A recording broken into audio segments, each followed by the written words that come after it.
वेश्यावृत्ति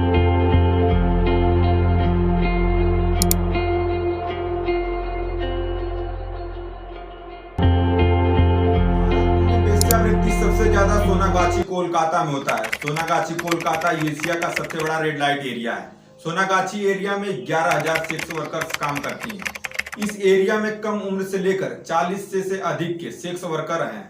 सैकड़ों बहुमंजिला इमारतें हैं। भारत में सोनागाछी कोलकाता, कमाठीपुरा मुंबई, बुधवार पेट पुणे, जीबी रोड दिल्ली, चतुर्भुज स्थान मुजफ्फरनगर बिहार, ये भारत के सबसे बड़े रेड लाइट एरिया हैं। आखिर इन जगहों पर पुलिस का रेड होता या नहीं? वेश्यावृत्ति कानूनन जुर्म है। भारत जैसे देश में एक तरफ नारी का सम्मान की बात किया जाता है, वहीं दूसरी तरफ महिलाएं वेश्यावृत्ति में शामिल हो रही हैं। ऐसा क्यों हो रहा है? इस वीडियो में सारे सवालों को हम लोग समझेंगे। एक औरत कभी भी है ना अपना मर्जी से ना दिल से है ना बुरा लाइन पे नहीं आती है, कोई मजबूर से आती है। हमारे भी खानदान है, हमारे भी परिवार है, हमारे भी इज्जत है। हमारे माँ ने थोड़ी ये पैदा किया था कि भाई रोटी खाना में जाओ और धंधा करो बोल के। अच्छा काम के लिए जाती है, उस टाइम मेरे को बुरी नजर से देखती है, तो इसलिए मैं बुरी काम करके कमाऊं। अभी पुलिस लोग आएगा, आजू बाजू से पैसा खिला देगा, वो लोग हट जाएगा। ऐसा ही होता है ना। वेश्यावृत्ति को समझने के लिए हम लोगों को वेश्यावृत्ति के हिस्ट्री को टटोलना होगा। वेश्यावृत्ति प्राचीन और आधुनिक संस्कृतियों में प्रचलित रही है। वेश्यावृत्ति को दुनिया का सबसे पुराना पेशा के रूप में वर्णित किया गया है। हालांकि सबसे पुराने पेशे में संभवतः किसान, शिकारी और चरवाहे शामिल हैं। भारत के तवायफ एक वेश्या जो दक्षिण एशिया के कुलीन लोगों की सेवा करती थी, और विशेष मुगल साम्राज्य के युग के दौरान ये वेश्याएं महफिलों में नृत्य करती थी, गाती थी, कविताएं सुनाती थी और अपने प्रेमियों का मनोरंजन करती थी।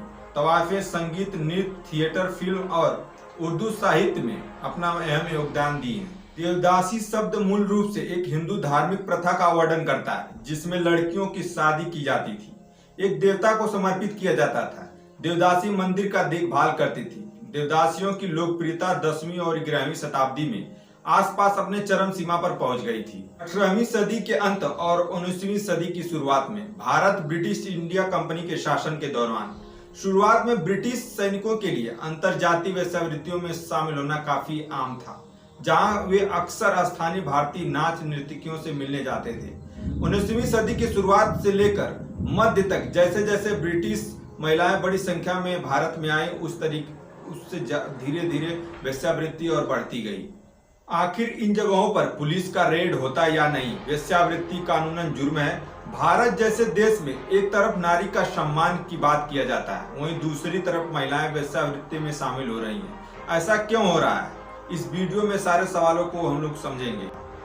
Sonagachi Kolkata red light area, इस पर डॉक्यूमेंट्री फिल्म भी बनाई गई है, जिसको ऑस्कर अवार्ड भी मिला है। रेड लाइट एरिया को रिपोर्ट एनालिसिस के बाद ये तो पता चलता है कि सेक्स वर्कर्स को मजबूरी में ये काम करना पड़ता है, जिससे कहा जा सकता है आर्थिक तंगी। अभी ये उम्र हो गया 40-50 साल उम्र हो गया, अभी कौन से कस्टमर हमको अपना मर्जी से ना दिल से है ना बुरा लाइन पे नहीं आती है, कोई मजबूर से आती है। हमारे भी खानदान है, हमारे भी परिवार है, हमारे भी इज्जत है। कभी कभी 3 हो जाता है, कभी कभी 2, 4, 5 मिल जाता है, कभी कभी होता नहीं। जब पैसा कमाती थी, अच्छी अच्छी कपड़ा पहनती थी, तो सबको शक तो होता है, लेकिन मुंह पे कोई नहीं बोलती। मेरा परिवार में जानता है मैं घर का काम करता है। घर वाले लोग बोलेगा हम लोग को क्या करने का, हम लोग को 30-50 रुपए से मतलब है। घर वाले लोग सपोर्ट नहीं देता है। मेरा फैमिली ये पूछता है, जब भी पूछता है तब भी मैं हाथ घुमा के बदल देती। ये लाइन में तो बोल नहीं पाएगा ना, बोल पाएगा तो गाँव में तो घुसने के लिए नहीं देगा। बचपन में इधर रखी थी, रखने के बाद एनजीओ में डाली।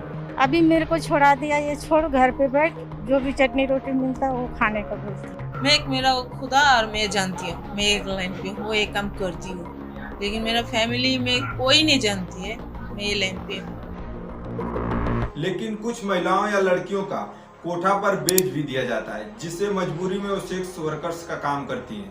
अगर इतिहास को भी देखा जाए तो एशिया के तमाम देशों में आर्थिक तंगी की वजह से महिलाएं और लड़कियां इस प्रोफेशन में काम कर रही हैं। साल 2005 में डांस बार को बैन कर दिया गया, तब से सेक्स वर्करों की संख्या में बढ़ोतरी हुई है।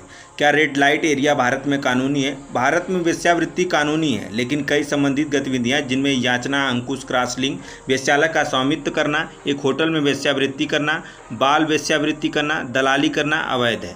सेक्स वर्कर एरिया में उनका अपना निजी मकान या रिलेशन होता है, जिनके वजह से पुलिस रेड नहीं करती है। भारत में जहां महिलाओं को पूज्य माना जा गया है, वहां भी लंबे समय से महिलाएं देह व्यापार जैसे घिनौने धंधे में उतरने में मजबूर हैं। 1956 में पीटा कानून के तहत वेश्यावृत्ति को कानूनी वैधता दी गई, लेकिन 1956 में इसमें संशोधन करके शर्तें जोड़ दी गईं, जिसमें सार्वजनिक सेक्स को अपराध की श्रेणी में माना गया और इसमें सजा का भी प्रावधान किया गया।